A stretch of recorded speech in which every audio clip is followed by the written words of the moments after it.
Hello, in this video I'll be showing you how to use the VoxSun Pro app on a computer.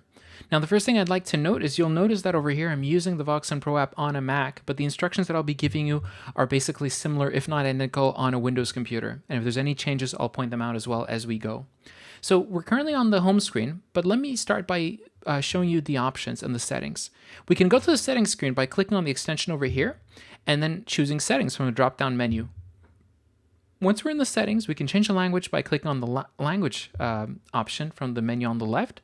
And for example, we see that we're right now in English, but our app is fully bilingual. So we'd like to change it to French. We can simply do so. The application is going to automatically restart to change the language. Now, next up, we can also have media sources, which is a very important option because in this case, you usually want to make sure that your headset is the source, obviously, of the audio. So for your microphone, you could select, for example, your headset as well as for the audio output. In my case, because I'm recording this video, these are specially set up media choices. Now, once you select your media from the drop-down, you also have to click on the Save button so that changes take effect. Now, finally, you also have test buttons on the bottom to make sure that these media sources work properly. We also have a keyboard shortcut option, and this allows us to see what are the keyboard shortcuts for certain actions. And lastly, voicemail is a neat option. This allows us to always show or not the voicemail button. What happens is by default, the voicemail button is only shown if there's new messages waiting in the voicemail inbox. But by clicking this on, we can make sure that the voicemail button always appears. So now we've finished with the options. Let's go back. Let me show you the voicemail button, and let's start at the voicemail. Now over here, you'll see this green button for the voicemail, and you see a little badge with 12. That's because I currently have 12 voicemails waiting for me. Now, if we didn't have that option enabled to always show the voicemail button, this means that we had 0 messages. This button would not be there. It simply disappears. Or for example, in our case, because we have voicemail waiting, well, we have the badge. So we can simply click on this button to hit our voicemail. Or for example, if we don't have any voicemails waiting for us and we don't have this button, we could also dial *95, which is the voicemail code. In our case, let's dial the voicemail. I'll show you a few options really quickly. So we click on this. You see that we're dialing *95. Welcome to voicemail. And the first thing that asks us is obviously for our password. So we can click on the keypad to show the keypad. And the password by default is 1234. Now, once we're in the voicemail, we'll click on 0 for the advanced options because that's where interesting things live. You have 12. Press 1 to record your unavailable message. So we now see Press options. 2 to record your busy message. Press 3 to record your name. I'll hang up so I can explain you what are these different options. So from within there, we can record our different greetings. So option 1 is for the unavailable greeting. Now the unavailable greeting, what happens, this is the one that's going to be played if you don't pick up the phone. So after about 25 seconds, the unavailable message plays and the person is able to leave a voicemail. Now, the second option is for your busy greeting. The busy greeting is used whenever you hit on the red reject button to reject the phone call. I'll show you what happens when you receive a phone call. You can either accept it or reject it. So usually this option is used by salespeople who want to make sure the caller knows that they're at the office, they're available, but they're just on another phone call. So generally in that message, you could say, I'm at the office, I'm available, leave me a message, and I'll call you back literally within the next few minutes. Now, option 3 is to record your name, which is also a very important option if you're using the voice recognition system, because the system will play back your name in case the system is not sure with whom the caller wants to contact. Option 4 is for a temporary message. If you record a temporary message, that's generally used for vacations, it will take priority over all the other kinds of messages. And in this case, it'll stay active until you go back to the menu and you click on 4 again to remove this message. And then finally, option 5 is to change your voicemail password. As you've seen, the voicemail password by default is 1234. So we highly recommend changing it to something more secure. So this covers the voicemail. Now let's talk about the buttons on the left over here. Now you've seen we've been to the keypad. So the keypad allows you to, for example, manually dial extension numbers. So if we wanted to reach 1002, for example, we could simply type it in with our mouse, or you've also seen the little blinking bar, which means that we can also type in an extension number for our keyboard. We also have contacts to the left.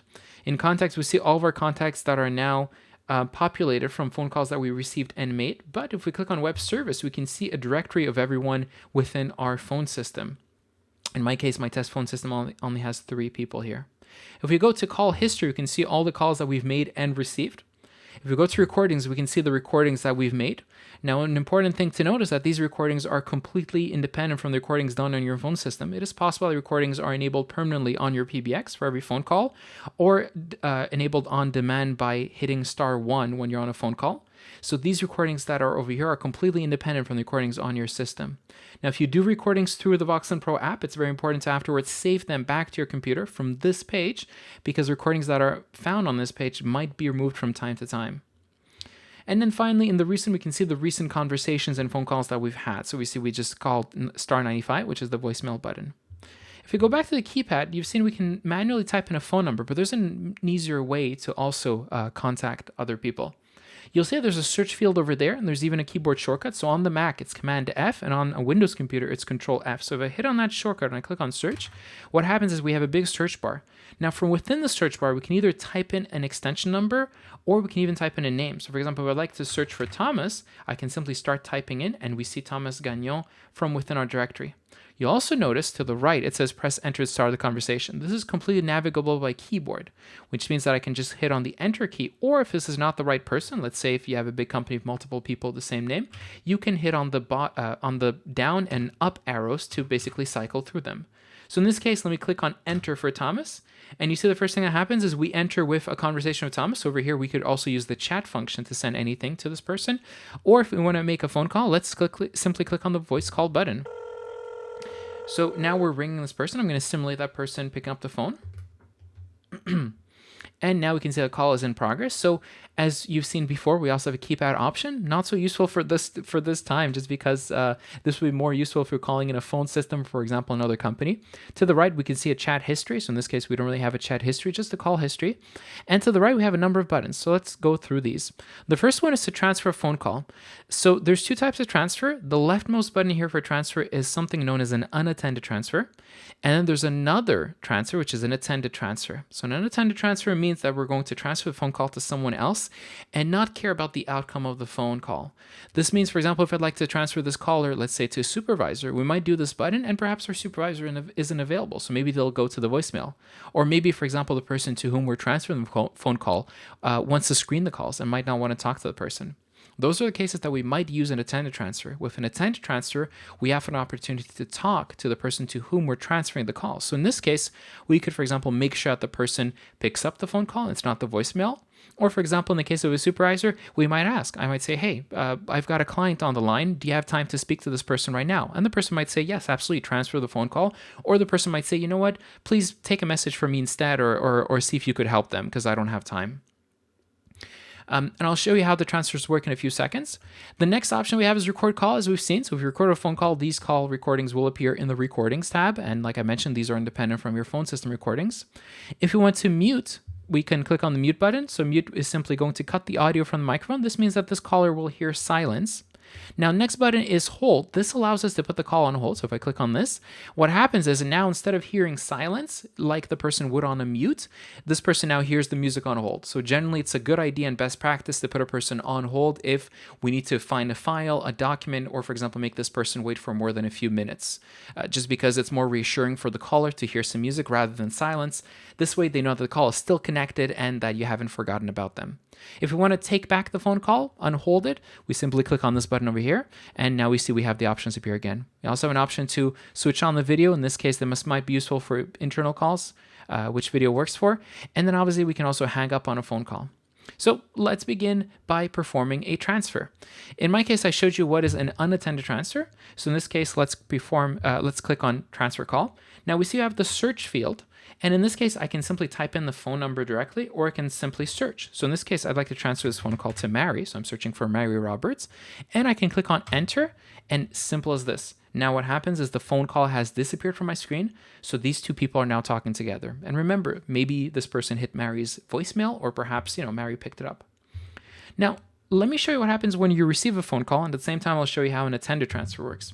So if someone is calling us, let me just simulate a phone call over here. We have a little pop-up, which allows us to either reject the call, like I mentioned, or pick up the call. So if we click on accept, we're obviously now going to be connected to this person. And now let's do an attended transfer. So if I'd like to make an attended transfer, this time I want to still transfer to Mary, but let me show you. I can also type in the extension number manually by typing in 9,000 and then click on enter. And now what happens is now we're going to wait for Mary to pick up. So I'm going to simulate a pickup.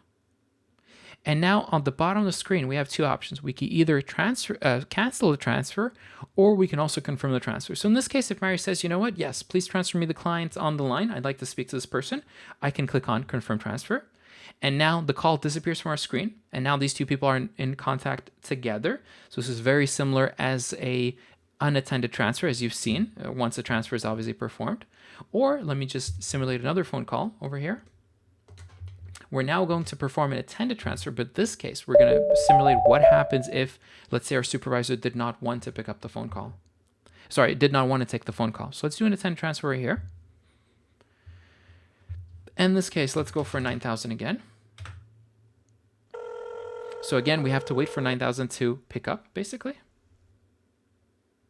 In this case, let's say we talk to Mary at extension 9000. Mary says, you know what? No, I'm sorry. I don't have time right now to talk to this client. Well, what happens, we can cancel the transfer. Once the transfer is canceled, this phone call transforms into simply a normal phone call. So in this case, I could say, okay, thank you for your time. I'll get back to the client. I could hang up on this phone call. And now next thing we have to do is we have to get back to our other phone call, which has automatically been put on hold. So let me go to Thomas. And for example, now I could unhold the call and say, I apologize. My supervisor isn't available. Is there anything I can help you with? And obviously I can now finish the phone call. And there you go. That's as easy as that. So I hope that you learned something new in this video and that you have fun using VoxSun Pro to help you in your everyday work. Thank you for watching.